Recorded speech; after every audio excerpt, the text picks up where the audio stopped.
second thing is you need to have a fluid scarcity aid, which may not be a very desirable thing in a semi-critical patient. So it's again true. And we don't know about the insensible losses, which can be quite significant in the lung, in the skin, and the loop motion. So it is not a very clear cut. We have an example, to give an example, somebody in the ICU for 15 days, and you keep accumulation chart, you say that patient is positive by 15 liters, and you look at the patient is bone dry. So this goes out of the window, this kind of accumulation, this what we call measurements, only for a short period of time, maybe 3 days, maybe 7 days. I think beyond that we should not use it. The second point is the desirable thing is the weight, regular checking the weight. The patient comes to the ICU, measure the weight, every day check the weight. You know more than anybody else, we have such a difficulty in doing this. And doing weight checking, accurate weight checking is next to impossible. We have tried and we have failed. But if you do that, well and good. And more importantly, the technologies, more recent technologies like bioimpedance. Bioimpedance is a very, very important one. CKD patient analysis is an excellent way of measuring. It gives the fluid of accumulation, both in the intracellular, extracellular, beautiful. I mean, we have actually a random study which showed, we have also done a random study which showed that actually the outcome improves. But the problem with this is that there are two issues. One is that you need a weight check. Again, it goes to the point 2 that you cannot have accurate. Even if you measure, we did that for this study purpose, we did the weight check. And the problem is you have to stop all the electrical gadgets because it can interfere with your measurement. And so it's not very practical, even though it's a wonderful thing. I did this kind of study in a post-cardiac transplantation. It did help us to really understand so we cannot analyze completely, but, and you know that B-lines, I do not have any personal experience, probably other families can help, whether to really make an assessment. So we just go by the cumulative fluid balance, in and out, and see what is the measurement. So like many things in medicine, we do not have a foolproof method of assessing. Yes, Sheila. I just like to add a point, just like we looked at ultrasound and we looked at B-lines, when you're doing advanced hemodynamic monitoring, and if you have monitors like the Pico monitor, or you have the volume view, you also get additional parameters like extravascular lung water index. You can also know what is the pulmonary vascular permeability, and so these and there's data to show that if your extravascular lung water index remains high, this is associated with high mortality. So this is a very simple thing you can look at the bedside. And like I was saying, if you have this going up, I would err on the side of not giving fluid. So using a continuous minimally invasive cardiac. Yes, so just as important to just know is the patient fluid responsive or not. These are various ways by which you can know that there is a risk of giving fluid. Thank you. So back to you, Rajiv. The one question I know is, okay, so fluid overload is bad.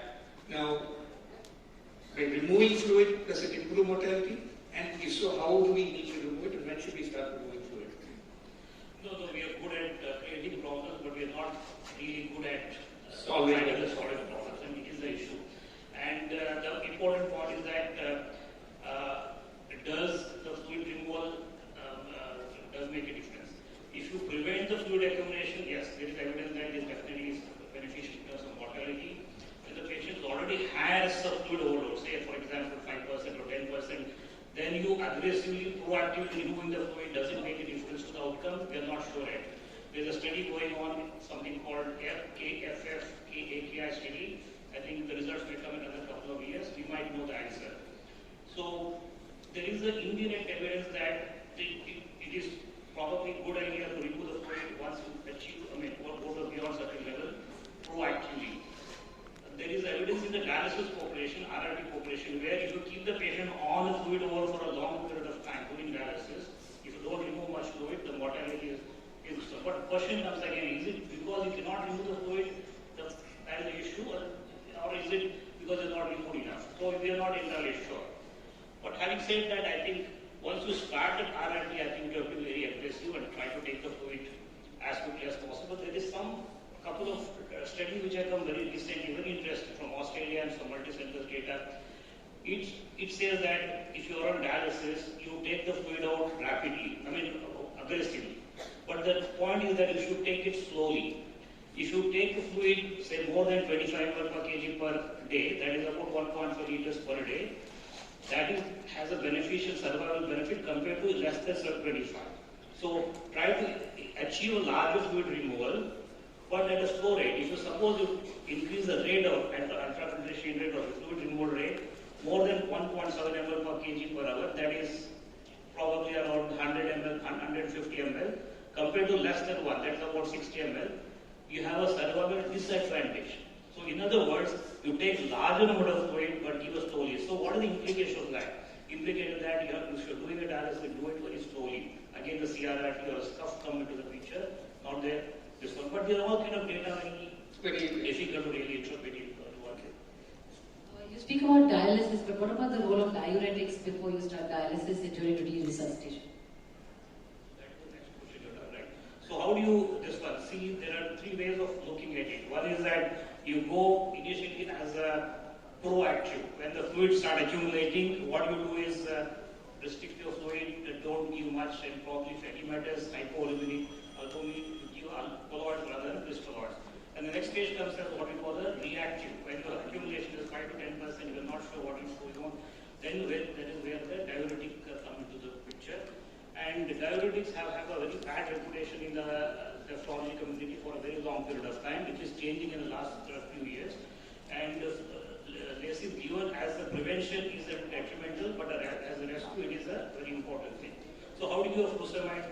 If you have AKI, the dose has to be increased. The ceiling dose, if you have complete GFR less than 10, you can go up to 250 milligram per day. So we did a study with the CKD population, looked at infusion versus polysis. Infusion works better, and also the complications are lesser. So I would recommend infusion, maybe over a period of 6 hours to just assess where you get it. And if you do not get the desirable results, you can add 2 more agents to distal blocks. Especially the cardiac patients, we are gone to the extent of using a triple blockade. One is furosemide, other one is a distal blocker, that is a diazide, and you can go to even the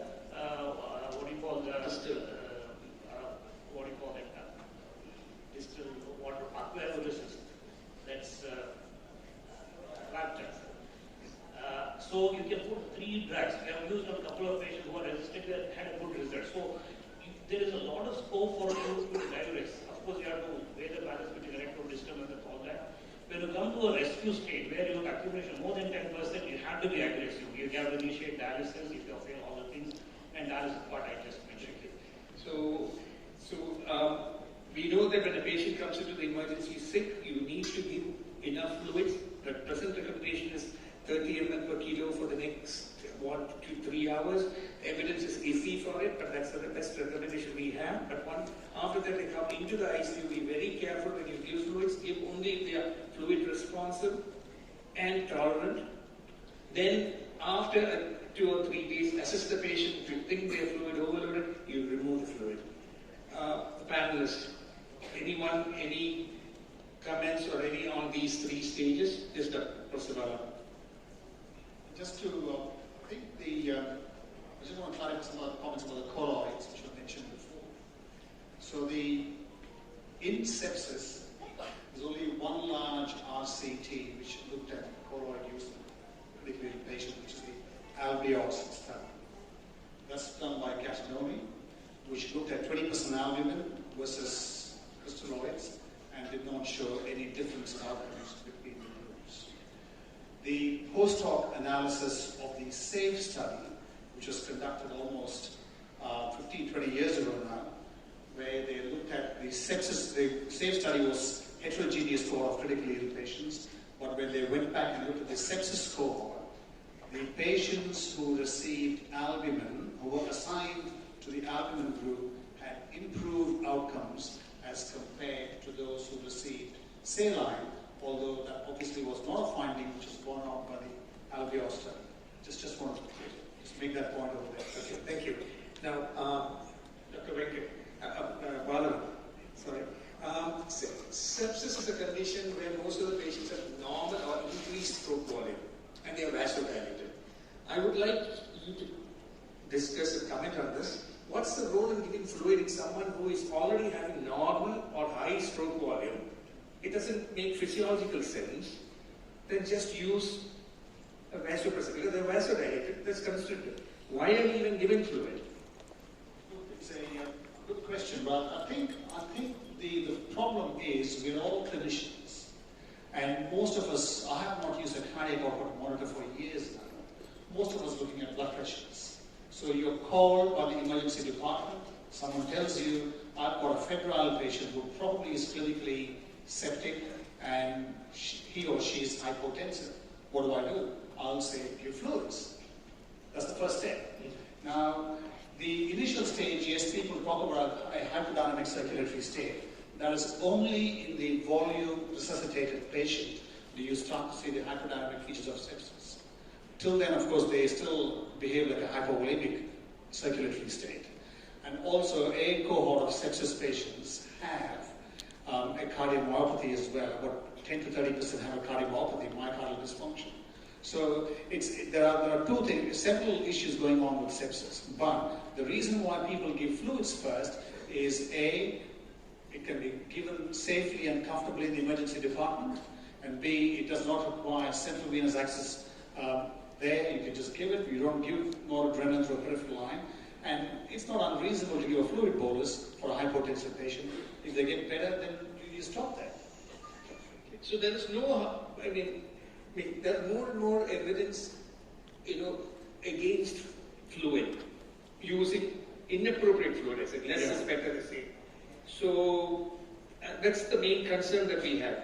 So if someone says, no, I'm not going to give fluid, I'm just this septic patient, I'm only going to use vasopressin. Yeah. Okay. What are we wrong? No, okay. Well, no, so I think the problem is this.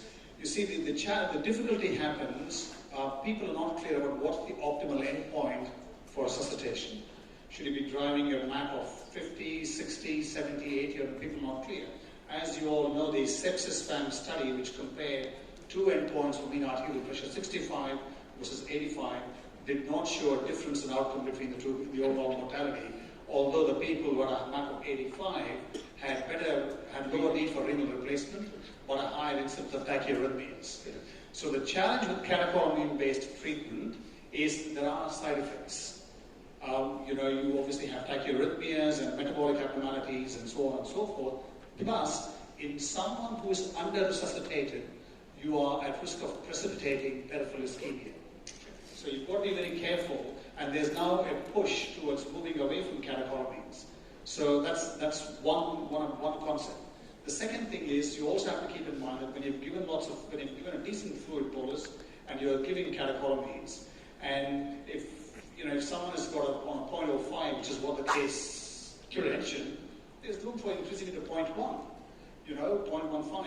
You can easily do that. But also, you remember that there are now adjunctive treatments which improve your shock reversal. Correct. Steroids, angiotensin II, which is now available commercially, it's been approved by the FDA, and it's used for catecholamine sparing. So, those options are there. Vasopressin. Yeah. So, thank you. Now, the next question I have, I know you are one of the pioneers in this balanced fluid, strong ion therapy. Just for the audience to know, what are balanced fluids and why are they recommended over normal saline despite lack of strong evidence? And the other big question is, there's a big push for the newer balanced fluids, whereas we have interlactate here, which is much cheaper. I want to comment on use of the newer one versus interlactate.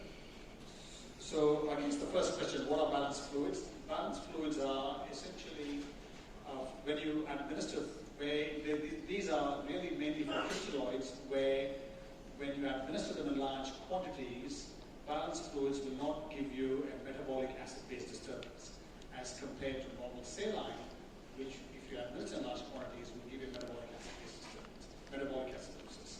And so the common balanced fluids are Hartmann solution, plasma light, which are commonly used. There are a whole lot of other solutions which are available in Japan and Europe, but these are the two common solutions.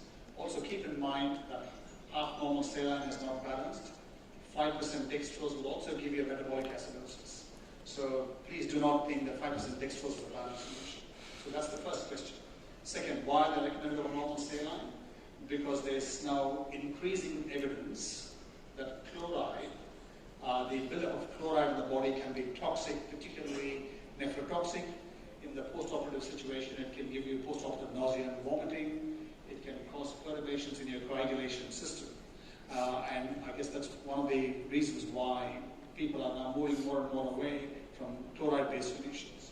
Now, why is there no strong evidence? Well, the reason people don't have strong evidence is because there's not been any large randomized controlled trials. Although that said, there are now 2 trials happening. One is the PLUS study in Australia, 8,800 patients, comparing plasma-like versus saline in critically ill patients, number one. And that's only about a third of the way into the study. And there's a study from Brazil, which is almost nearing completion. Flavia is running that study, which is also plasma-like versus saline. So I think that will answer that question and hopefully provide you the answer. And the last one is there any benefit of using a newer balanced fluid? Well, over Ringer's lactate? Well, the answer to that is there is hardly any evidence to support that. The only thing is that there are data in patients with diabetic ketoacidosis where if you use plasma-line, it probably gives you less hyponatremia. Ringer's lactate has got a sodium of 129. Plasma-line has got a sodium of 140. So plasma-line is closer to the plasma composition as compared to Ringer's lactate. But people are familiar with Ringer's lactate, so 90% of the time if you use it in clinical practice, you probably won't be wrong. Thank you. The last question, I think Sheila got it out of Rajiv. No, like this about how on the bedside do you decide, okay, this patient is ready for deresuscitation. And what do you do in your ICU for deresuscitation? So when you mean deresuscitation, you mean when do we stop giving fluids or and then start taking it out? Yes. Okay. Well, again, if the patient is got a stable map and is passing good amounts of urine, there are no indices of organ hyperperfusion, then we'll start to back off on the noradrenaline if they're on noradrenaline, or if they've got a positive fluid balance, then I'll try them out with some Lasix, with them a bolus and perhaps an infusion to start with. We won't use dialysis purely for the sake of removing fluids if they are passing the stable renal function, stable acid base properties, then we won't be using that. So that's what basically, but when you use replacement therapy for fluid removal, the answer is no. You have answered me. Thank you. Thank you. Thank you for the list. So I conclude by saying fluid therapy is still considered an integral part of early sepsis resuscitation. Personalized fluid therapy, even in the early phase. Okay. Assess for preload responsiveness. Whole fluid therapy if the patient is showing signs of fluid intolerance. Crystalloids are preferred fluid. Consider balanced crystalloids early. If you want colloids, think of albumin.